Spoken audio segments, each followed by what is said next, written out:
Masaganang likas na yaman. Mapayapang bayan. Umuunlad.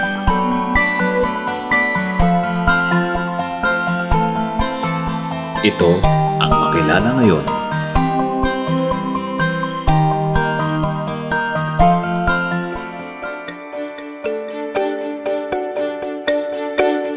Ang bayan ng Makilala ay matatagpuan sa paanan ng Mount Apo sa kahabaan ng Davao-Cotabato National Highway. May lawak na 34,356 na ektaryang lupain ang bayang ito.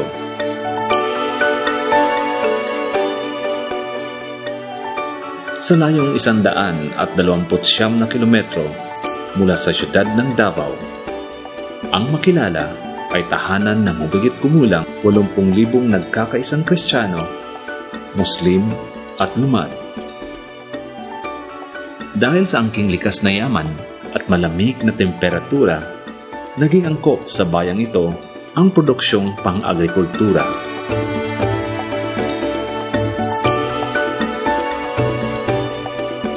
Ang mga pangunahing kumpanya na matatagpuan sa munisipalidad ng Makilala ay ang Dolstan Philco at ilang malalaking kumpanyang nagpoproseso ng goma.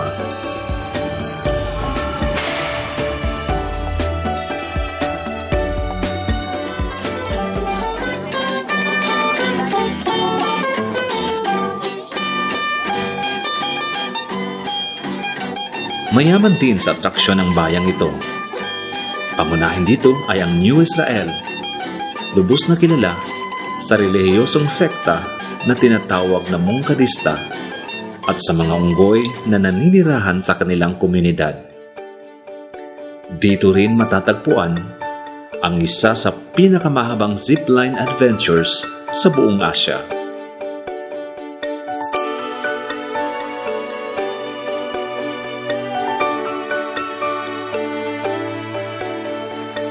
Madalas dinadaanan ang mountain village na to papunta sa pinakamataas na bundok ng bansa, ang Mount Apo. Ang Liri Resort ay isa rin sa mga paboritong pasyalan ng mga turista sa bayan ng Makilala dahil sa kanyang swimming pools na may dalisay na agos ng tubig mula sa springs ng Mount Apo. Marami pang atraksyon na tiyak na kalulugdan ng mga taong naghahanap ng natural at kakaibang pasyalan sa bayang ito. Pinagpala man sa likas na yaman, hindi naging madali ang pag-unlad ng usaping pang-ekonomiya sa bayan ng Makilala. Ang proseso ay nangangailangan ng tamang panahon, sapat na papagkukunan, dedikasyon at galing ng mga namumuno nito. Sa loob ng halos 6 na taon, inilunsad ni Mayor Rudy Cawagtan ang mga programa na nakakatulong at higit sa lahat, tumutugma sa pangangailangan ng mga Makilalenyos. Handom na to para sa atong mga kaigsunan sa lungsod sa Makilala nga mahatag ang yatawag nato nga seguridad. Ang seguridad nga ang atong mga katawhan makakaon og tulo ka diserting pagkaon matag adlaw. Seguridad nga ang atong mga katigulangan mahatagan og maayong pagtagad. Seguridad nga ang atong mga katawhan kung ana ay mga gibati sa ilang mga kalawasan adunay doktor nga mutan-aw para mapaayo sila. Seguridad nga mapaangat ang ilang ekonomikal nga kahimtang. Seguridad nga ang mga individual makatulog og maayo tungod kay naa kani ginatawag nato nga peace and order development sa atong lungsod sa Makilala. Og ang pinakahandom nato seguridad nga ang atong mga sumusunod adunay maayong kaugmaon nga mamahimo sila nga produktibo nga Pilipino sa umaabot nga mga katuigan.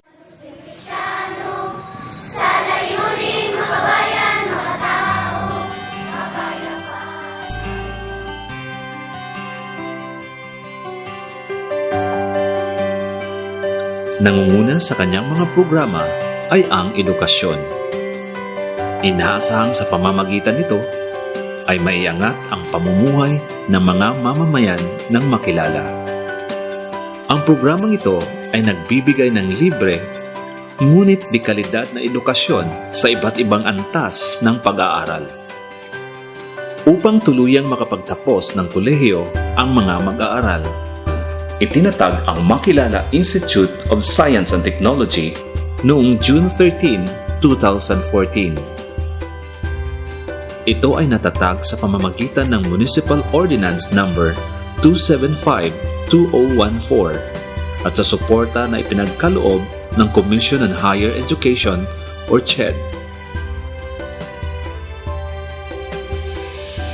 And so I really commend the efforts of Mayor Cavagdan and the company for really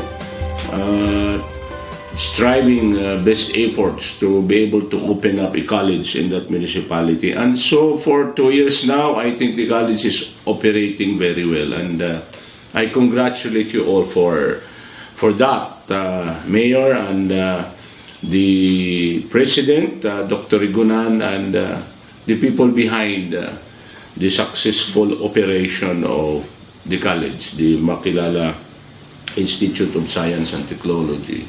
I assure you, MIST is a legitimate institute. It is permitted by the Commission on Higher Education. It is sanctioned by the Commission on Higher Education Manila.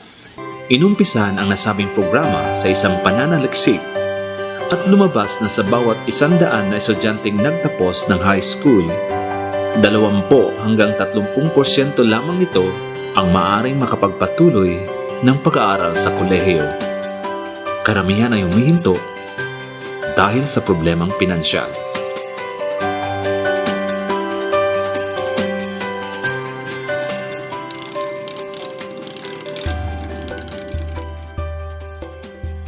Kung wala pa ning free educational diri sa Makilala, tambay unta ko ron.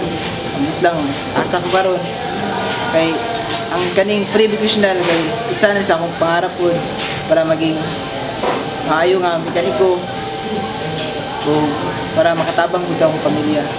Nagpasalamat ikaw ka Mayor tungod kay naka-eskwela ko diri libre tapos dagan ko natun-an sa Bugtek. Dako po kining tabang sa akong pamilya kay sunod maka-abroad na ko. Ang MIST ang natatanging kolehiyo sa buong Region 12 na itinatag ng local government sa pamumuno ni Mayor Cavagdan. Ito ay nagbibigay ng free college education sa lahat ng mamamayan ng Makilala.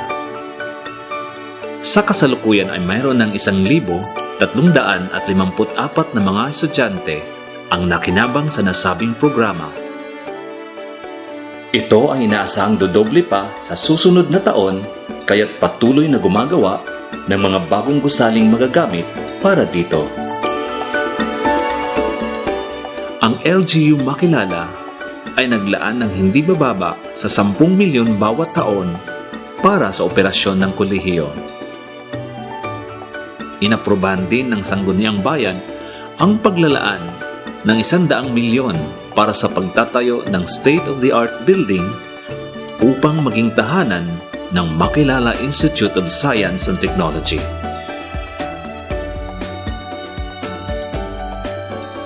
Ako akong pasalamat nga namugna ning libreng edukasyon sa Makilala kay tungod kani nagahatag kanako og maayong kaugmaon di lang para sa ako ni para sa akong pamilya ug sama usab para sa Makilala.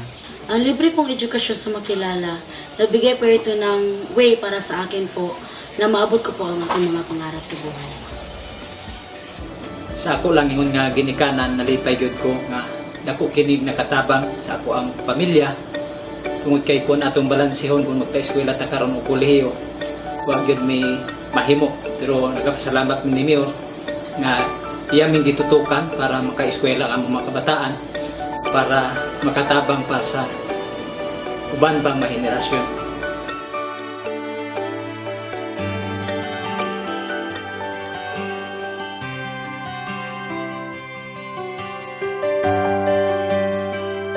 Upang maipaabot ang serbisyo sa mamamayang nangangailangan ng medikal na pangangalaga.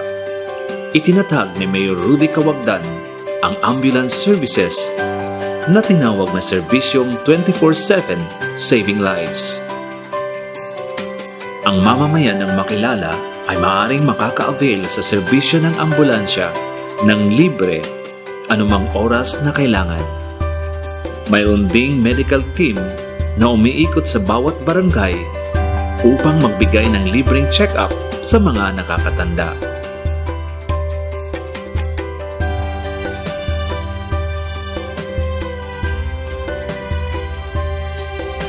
Kasama rin sa nasabing proyektong pangkalusugan ay ang pagtatag ng birthing center. Ito ay nangangalaga sa kapakanan ng mga babaeng buntis at nagbibigay ng libreng medikal na serbisyo. Dagdag pa rito ang nutrition program na nakatutok sa nutrisyon ng mga bata mula 0 hanggat 71 buwan. Sa loob lamang ng 6 na buwan, ito ay nagtala ng 57.88% na positibong pagbabago sa kalusugan ng mga bata. Bilang pasasalamat sa mga haligi ng pamayanan, itinatag ni Mayor Rudy Cawagdan ang Senior Citizen Center na nangangalaga sa kapakanan ng mga nakakatanda.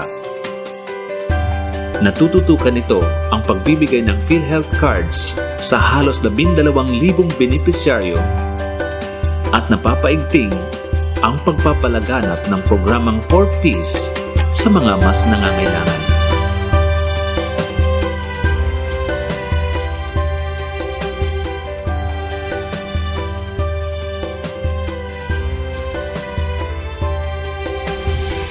Malaking tulong ang naibibigay ng leader ng Makilala sa mga senior citizen. Ang free consultation, mga doctors at saka nurses sa mga bedridden na senior citizen, gamot na pagbibigay ng gamot sa mga arthritis, diabetes, hypertension, at saka pagbibigay ng libreng vitamins. Masaya kaming mga senior citizen dahil inaalagaan kami, binibigyan kami ng mga kabutihan para sa kapakanan ng mga senior citizen. Kasama sa mga inisyatibo ni Mayor Rudy Cawagdan ay ang pagkilala sa mga mahalagang kontribusyon ng mga lumad sa bayan ng Makilala. Ang mga IPs ay nagpapasalamat sa pagkakaroon ng representasyon sa sangguniang bayan nito. Ang Makilala ay ang unang munisipyo sa probinsya ng North Cotabato na nag-implementa ng IP Mandatory Representative sa sangguniang bayan at sa barangay council nito.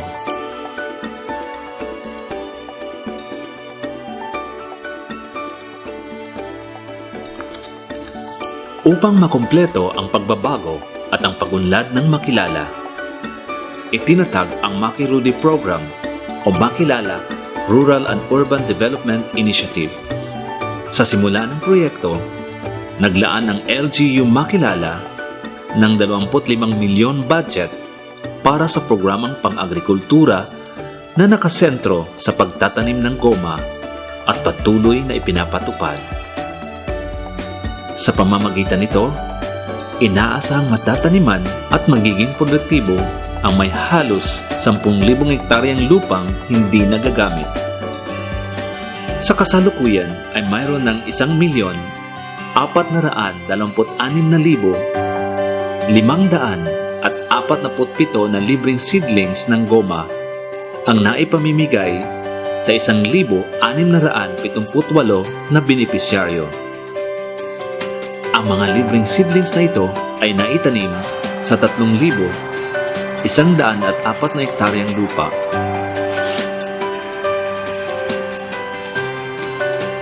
Kasama rin sa nasabing programa ang pagpapalago sa produksyon ng niyog, kakao, passion fruit, iba pang prutas at mga gulay.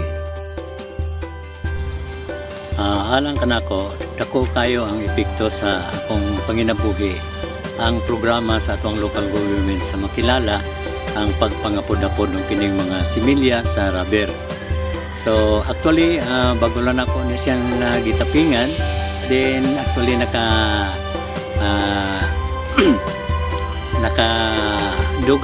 na kini dugang income sa akong farm, no. So kini makahatag ning tabang usab sa akong pang-ekonomikanon ug sosyal nga kahimtang sa akong panginabuhi.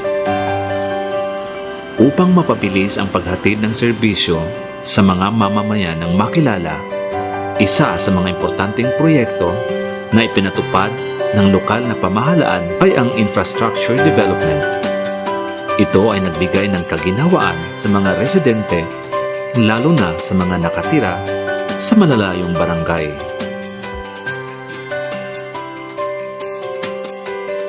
Mayroon pang iba't ibang programang ipinatupad si Mayor Cawagdan tulad ng Agri-Support Services at Barangayan na naglalayong maipahatid ang mga basic services sa barangay, paglunsad ng kooperatiba para sa mahihirap, at ang programang Pangkapayapaan.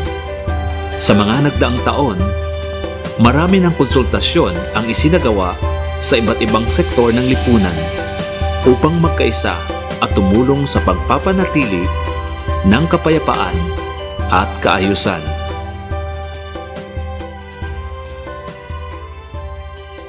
Sa ilalim ng pamumuno ni Mayor Rudy Cawagdan, unti-unting nagbago ang bayan ng Makilala. Dahil dito, siya ay nakatanggap ng Gawad Dangal Award for Public Service and Good Governance, ang pinakamataas na parangal na ibinibigay sa isang pinuno sa probinsya ng North Cotabato. Ang nasabing pagpaparangal ay kumilala kay Mayor Cawagdan bilang isang natatanging lingkod bayan na may kakayahan sa pamumuno at paglungsad ng mga programang nakakatulong sa pag-unlad ng munisipalidad ng Makilala.